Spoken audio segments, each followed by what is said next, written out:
북한강 자전거길에 나와 탁 트인 한강을 끼고 달리니 정말 시원하고 좋다. 여러분도 한번 나와보세요. MB가 자전거를 탄 사진을 페이스북에 올리고 쓴 글입니다. 골 지른다, 염장 지른다는 표현은 이럴 때 쓰라고 있는 것 같습니다. 저 자전거는 400만 원이 넘는 전기자전거라죠.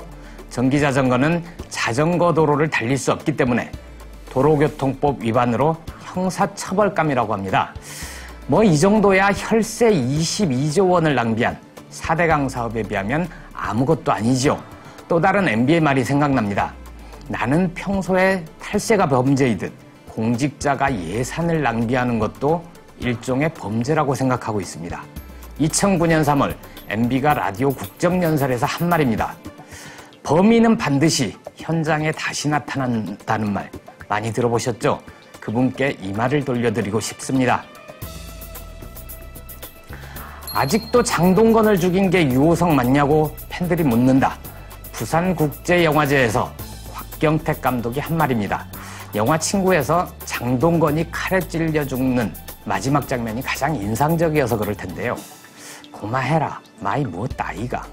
장동건의 이 대사 새누리당에 그대로 돌려드리고 싶습니다. 고마해라 NLL 장사 마이 해쳐먹었다 아이가. 시간뿐만 아니라 남은 수명을 표시해주는 손목시계가 곧 출시된다고 합니다. 스웨덴의 한 회사가 음주, 흡연, 운동 등 생활 습관 정보를 계산을 해서 남은 수명을 알려준다고 하는데요. 내년 4월에 발매된다는 이 시계, 우리나라에서는 남은 임기를 알려주는 시계가 더 도움이 될지도 모르겠습니다. 정통성 시비, 공약 파기, 민심 위반까지 정확하게 계산을 해서 대통령의 남은 임기를 알려주는 시계 말입니다. 일본 총리가 야스쿠니 신사를 참배하면 심각한 대가를 치를 것이다.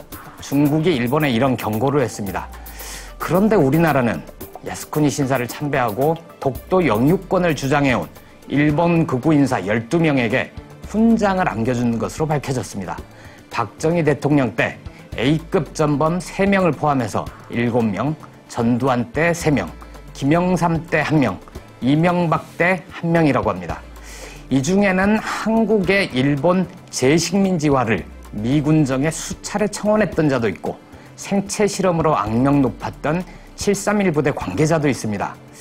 뭐 4대강 삽질했다고 1152개나 훈장을 주고 자기네 부부를 포함해서 훈장 7만 개를 남발한 MB 입장에선 훈장이 뭐 별거냐 생각할 수도 있겠지만 이런 정도는 친일교과서 논란은 아무것도 아닌 것 같습니다.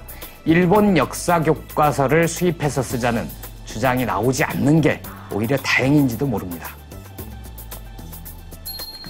요즘 러시아에서는 소치 동계올림픽 성화봉 때문에 시끄럽습니다. 성화봉송 중에 성화가 4차례나 꺼지면서 68억 원이나 들인 제작비에 대해 진상을 조사해야 한다는 목소리가 높다고 합니다. 그런데 불량 성화봉 정도는 우리나라에 비하면 정말 애교입니다. 우리나라 원전은 1978년 첫 가동 시작 이래 672차례나 가동이 중단됐다고 하니 말입니다. 더구나 최근에는 불량 부품, 가짜 부품을 쓴 일도 밝혀지지 않았습니까? 이런데도 원전을 안전하다고 믿어달라니 한숨만 나옵니다. 여러분은 수명이 다 돼 자주 멈춰서고 거기다 짝퉁 부품을 쓴 30년 넘은 자동차를 가지고 고속도로를 달리라고 하면 안심하고 달리시겠습니까? 지금까지 김보엽의 시민K였습니다.